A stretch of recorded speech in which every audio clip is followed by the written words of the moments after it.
আসসালামু আলাইকুম everyone, this is Ashikuzzaman Ashik ভাই। সবাইকে আবার স্বাগতম জানাচ্ছি আজকের ক্লাসে। আজকে আমরা আলোচনা করব হচ্ছে আমাদের আদর্শ গ্যাস এবং গ্যাসের গতিতত্ত্ব, এই যে চ্যাপ্টারটা, তো এই চ্যাপ্টারে একটা শর্টকাট নিয়ে। তো এই টাইপের অবজেক্টিভটা আমাদের কিন্তু বিভিন্ন বিশ্ববিদ্যালয়ে ভর্তি পরীক্ষাতে কিন্তু অনেক বেশি আসে। তো ঠিক আছে, চলো আমরা দেখি যে আসলে এখানকার প্রশ্নটা কীরকম এবং কীভাবে আমরা শর্টকাট অ্যান্সার বের করতে পারি। তো আমাদের এখানে যে প্রশ্নটা সেটা হচ্ছে যে আমাদের কাছে একটা হ্রদ দেওয়া আছে, হ্রদ বা পুকুর বা যে কোনো কিছু ধরতে পারো। তো নর্মালি কী হয় যে যদি নিচ থেকে কোনো বুদবুদ উপরে ওঠে, তো সাপোজ ধরলাম হচ্ছে আমাদের নিচ থেকে হচ্ছে একটা বায়ুর বুদবুদ, এই যেমন একটা বায়ুর বুদবুদ ছিল, এই বায়ুর বুদবুদটা আস্তে আস্তে উপরের দিকে উঠছে। তো যখনই উপরের দিকে উঠে তখনই এই বুদবুদের যে আকারটা বা আয়তনটা আস্তে আস্তে বৃদ্ধি পায়। এবার আমাদেরকে এখান থেকে প্রশ্ন করছে, যে প্রশ্ন এরকম থাকে আমাদের, যে একটি বায়ুর বুদবুদ হ্রদের তলদেশ হতে উপরিতলে আসায় এটার আয়তন 5 গুণ হয়। তো আমাকে বললো এটার আয়তন হচ্ছে কত গুণ হয়, যে 5 গুণ হয়। এখন আমাকে জিজ্ঞেস করতে হলে এই যে হ্রদটা, সেই হ্রদের গভীরতাটা কত। গভীরতা মানে তো বুঝতেই পারতেছো, এই যে এটা হচ্ছে আমাদের সেই গভীরতা, যে হ্রদের যে আমাদের উপরের একদম উপর থেকে আমাদের যে একদম তলদেশ পর্যন্ত যে দূরত্ব, সেটা আমাদের গভীরতা। তো প্রশ্নটা খেয়াল করছো কি বলছে, যে একটি বায়ুর বুদবুদ হ্রদের তলদেশ থেকে উপরিতলে আসায় এর আয়তনটা 5 গুণ বৃদ্ধি পাইছে, 5 গুণ হয়েছে আর কি, আগে যাচ্ছিল এখন তো 5 গুণ হয়েছে, অথবা বলতে পারতো 4 গুণ হয়েছে, 3 গুণ হয়েছে, তো যেভাবে বলুক আমরা পারবো। তো এই প্রশ্নে বলছে বায়ুর বুদবুদটা হ্রদের তলদেশ হতে উপরিতলে আসা আয়তনে 5 গুণ হয়েছে। এখন হ্রদের গভীরতা কত, তো কীভাবে বের করবো? এটা বের করতে কিন্তু আমরা কনভেনশনালি যেই প্রসেসটা ফলো করতাম সেটা কিন্তু আমরা চাইলে বের করতে পারি। আমি আসলে তোমাদেরকে ছোট্ট করে এটা হচ্ছে মেইন নিয়মটা সেটা বলে দিচ্ছি, তারপর আমরা শর্টকাটটা বলে দেবো তোমাকে। তো আমরা যেভাবে করতাম, যে চিন্তা করতাম কি, যে এই যে আমাদের হ্রদের গভীরতা জিজ্ঞেস করছে, তখন লিখতাম আমরা এরকম যে P1 V1 সমান হচ্ছে P2 V2। যে এখানে যেহেতু আমাদের তাপমাত্রা আসলে চেঞ্জ হয় নাই, তাপমাত্রা সমষ্ণ প্রক্রিয়া, তখন আমরা কি বলবো, সমষ্ণ প্রক্রিয়া লিখতে পারতাম আমরা কি, হচ্ছে P1 V1 সমান P2 V2 বলে সূত্র। তো এইখানে তোমাকে বুঝতে হবে যে কোনটার ভ্যালু আসলে আমরা কি ধরতে পারি।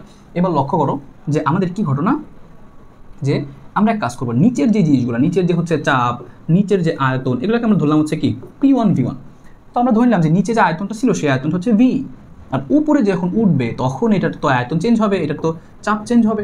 তো আয়তনটা কত হবে, তো আমরা নিচের আয়তনটা ধরছি V, আর উপরে আসার পর আয়তন 5 গুণ, 5 গুণ মানে কি 5V হয়ে যাবে। তো আর কি চাপের ব্যাপারটা আমরা লক্ষ্য করি, চাপেরটা কি হবে। তো বায়ুমণ্ডল তো আমাদেরকে চাপ দেয়, আমরা এক জিনিসটা জানি, তাই না?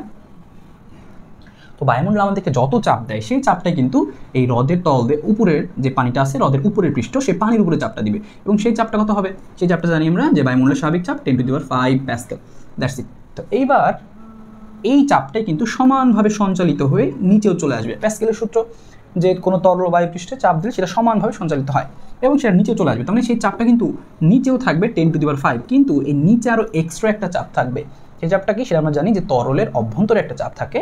সেই তরলের অভ্যন্তরের চাপটা আমরা 19 শিখছি, P সমান কি, যে H⍴G। তো এই যে আমরা বের করে ফেলাম কোনটার ইনফরমেশন কি, তুমি এভাবে বের করবা। নিচে আমাদের আয়তন V1, চাপ P1, নিচে চাপটা বেশি থাকবে, এই যে সাথে H⍴G যোগ হয়েছে, আর উপরের চাপটা উপরের আয়তনটা। ওকে ফাইন, এবার আমরা মানগুলো এখানে বসাই দিই। তো আসলে দেখি আমাদের আসলে এখানে মানগুলো যদি বসাই দিই তাহলে আসলে কী দাঁড়ায়।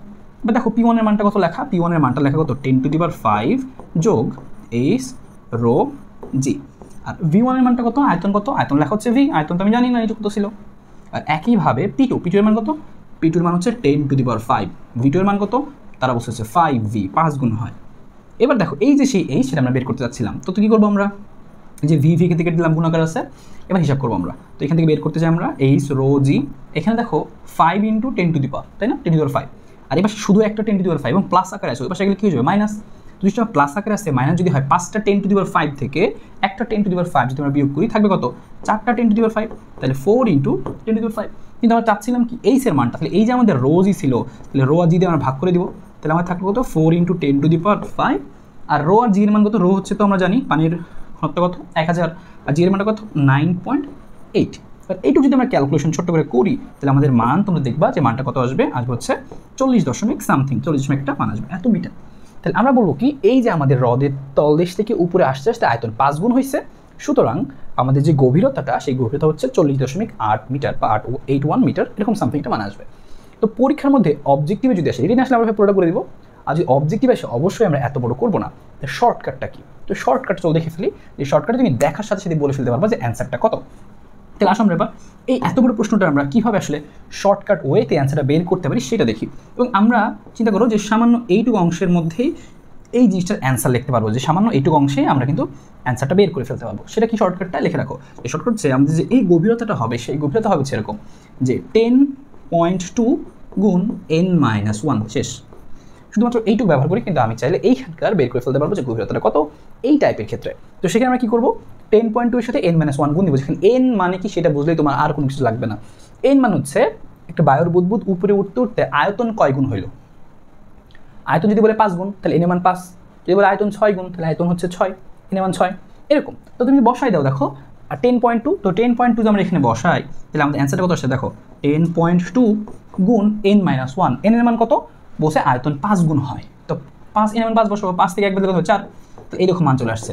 তুমি 10-এর সাথে যদি 10.2 গুণ করে অ্যাটলিস্ট তুমি তো বুঝতে পারবা যে 40 সামথিং হবে, 40.8 তুমি এটা না বুঝো কিন্তু এটা তো বুঝবা 40 সামথিং। তো অপশনে দেখবা 40 দিয়ে কোন অ্যান্সারটা, সেটা অ্যান্সার শেষ। আর তুমি এটা চোখে এমনি বুঝতে পারতেছো এটা সেগুলো কত আমাদের যে 40.8 মিটার। তোমাকে যে বলতো যে একটি বায়ুর বুদবুদ হ্রদের তলদেশ থেকে উপরিতলে আসায় আয়তন 3 গুণ হয়েছে, তখন তুমি এর মান কত বসাতে 3 বসাইতা, 3 বসালে কি হবে 3 থেকে 1 বিয়োগ 2 হবে, মানে 1 কমাই দিবা শেষ। তাহলে আমাদের 1 কমাই দিলে কি আসতো, আমাদের 1 কমাই দিলে হচ্ছে এই জায়গাটায় আসতো হচ্ছে আমাদের এরকম আসতো, তখন লিখতাম কীরকম আমরা যে 10.2 গুণ লিখতাম হচ্ছে 2, আর 2 মানে কত আসতো আমাদের 20.4, তো আমরা বলতাম সুতরাং 20.4। তাহলে তোমাকে খালি মনে রাখতে হবে এই শর্টকাট, যখনই তুমি দেখবা এই টাইপের প্রবলেম আসছে যে হ্রদের তলদেশ থেকে উপরিতলে আসায় আয়তন 5 গুণ হয়েছে, 3 গুণ হয়েছে, 4 গুণ হয়েছে, যাই বলুক, তখন আমরা কী করবো, তখন আমরা ছোট্ট করে এই শর্টকাট দিয়ে বের করে ফেলতে পারবো যে অ্যান্সারটা কত, যে 10.2 ইন্টু n-1, যেখানে n মানে কি আয়তন কয় গুণ হয়েছে, এটা তোমাকে খেয়াল রাখতে হবে। তো আশা করি বুঝতে পারছো। তো এরকম আরও মজা মজা অনেক শর্টকাট নিয়ে আমরা কিন্তু আমাদের এই কোর্সে আলোচনা করবো। তো তোমরা যারা এখনও ভর্তি হও নাই, এখনই ভর্তি হয়ে যাও, এনরোল করে ফেলো। তো কোর্সের লিঙ্ক কিন্তু আমরা ক্যাপশনে দিয়ে দিচ্ছি।